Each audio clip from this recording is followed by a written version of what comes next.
নজরুল ইসলাম, এই হচ্ছে নজরুল ইসলাম।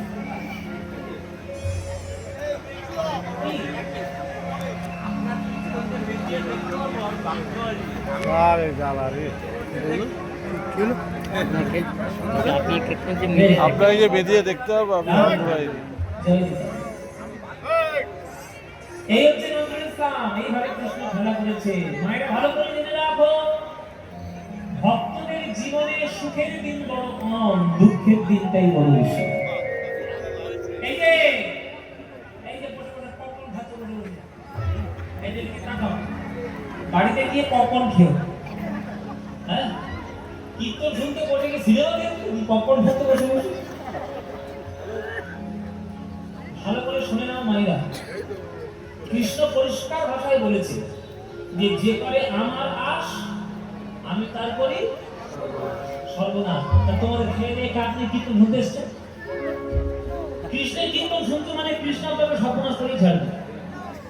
ওই জন্য কৃষ্ণকে হঠাৎ করে ভালোবাসতে চায় না, পারে না ভালোবাসতে। তারা সে শক্তি সামর্থ্য তাদের নেই। কেননা কৃষ্ণকে যে ভালোবেসেছে আজ পর্যন্ত পৃথিবীতে, কৃষ্ণ তাকেই কাঁদিয়েছে, সর্বনাশ করে ছেড়েছে। কিন্তু তবুও যে ছাড়ে না আমার আশ, আমি হই তার। শত কষ্ট পাওয়ার পরেও যদি আপনি কৃষ্ণ বলা না ছাড়েন, তখন কৃষ্ণ দেখবে যে এই ভক্তের আমি ছাড়া কেউ নেই। তখন কৃষ্ণ আপনার ছাড়া আর কাউকে ভালোবাসবে না।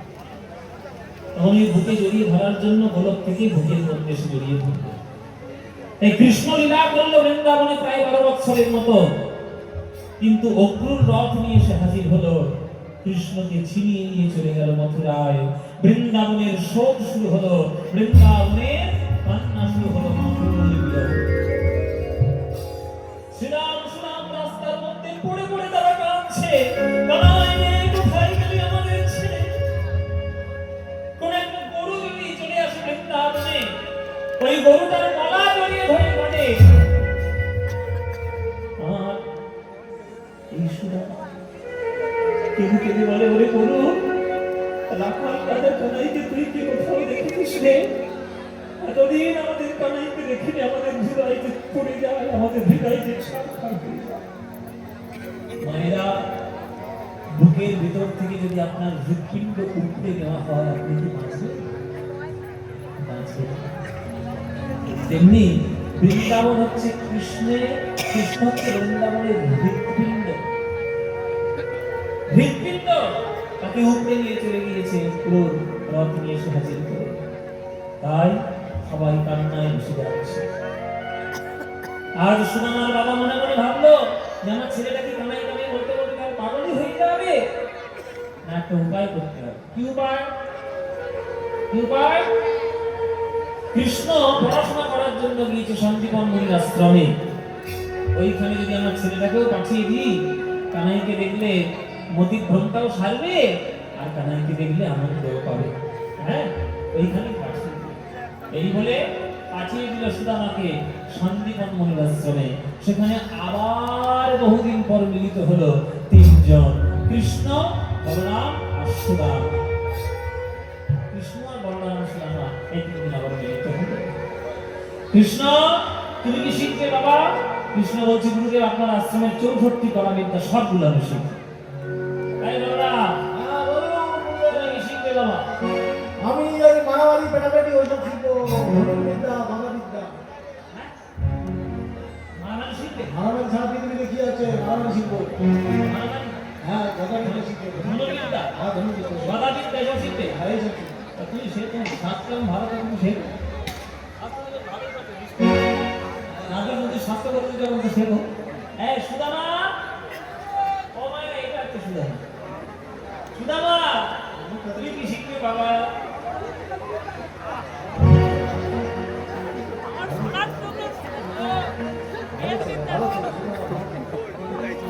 তুমি বেদ বিদ্যা শিখতে বাবা?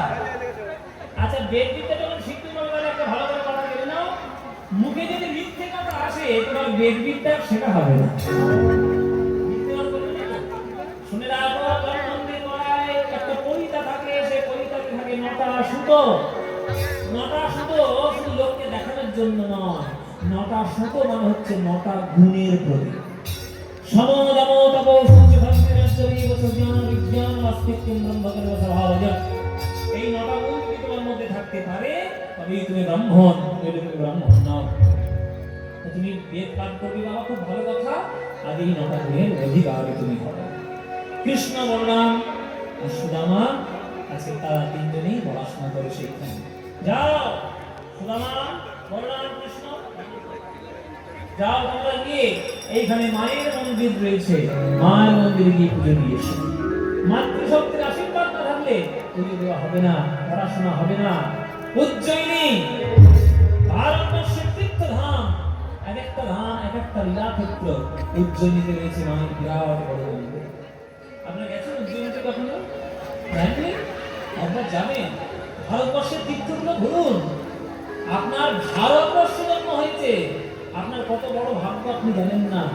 ভারতবর্ষে তার জন্ম হয়, ভারতবর্ষের তীর্থভূমিতে যদি কেউ একবার ঘুরে বেড়াতে পারে জীবনে কত কি দেখতে পারবে। উত্তর থেকে দক্ষিণ, পূর্ব থেকে পশ্চিম শত শত ভগবানের লীলাভূমি, লীলাক্ষেত্র রয়েছে। উজ্জয়িনীতে মায়ের কৃপা রয়েছে। যাও কৃষ্ণ বলরাম সুদামা তিনজনে গিয়ে মাকে প্রণাম করে এসো। মাকে প্রণাম না করলে তোমরা বিদ্যা শিক্ষা লাভ করতে পারবে না। মা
মিছেই ভ্রমণ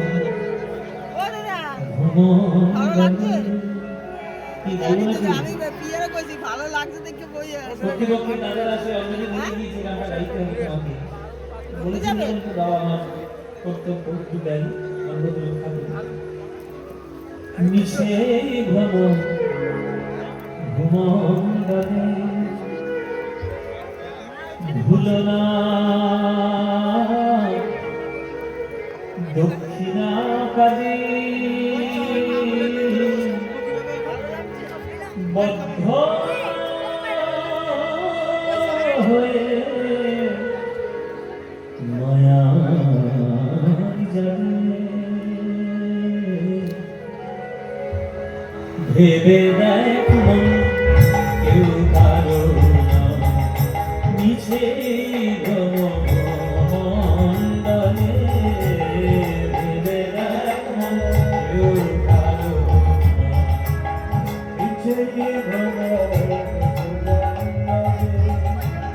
ভুলো না দক্ষিণা কালে বদ্ধ হয়ে মায়ায় যাবে ভুলো না দক্ষিণা কালে বদ্ধ হয়ে মায়ায় যাবে ভেবে দেখো কেউ কারো না মিছে